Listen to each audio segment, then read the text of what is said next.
habang buhay tayo sa mundo, go! Go for the Lord. At sakaling tayo mamatay na, salamat. Meron tayong buhay na walang hanggan sa pamamagitan ni Kristo Jesus. Hindi ng ating relihiyon, hindi ng ating mga ginagawang mabubuti, kundi sa ginawa ni Kristo Jesus sa krus. Kailangan lang natin siyang tanggapin sa ating mga buhay at manampalataya na siya'y Diyos tagapagligtas. Kilalanin po natin si Kristo na ating tagapagligtas.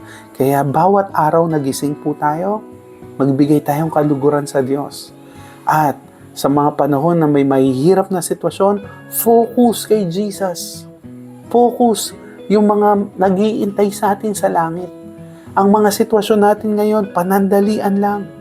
Pero ang nag-iintay sa atin habang buhay, nakasiyahan kasama ang Diyos sa langit. Kaya tiyaga pa tayo mga kapatid. Pwede niyo bang i-type sa comment section, tiyaga pa more. Tiyaga pa hanggat buhay may pag-asa. Habang buhay may mission pa.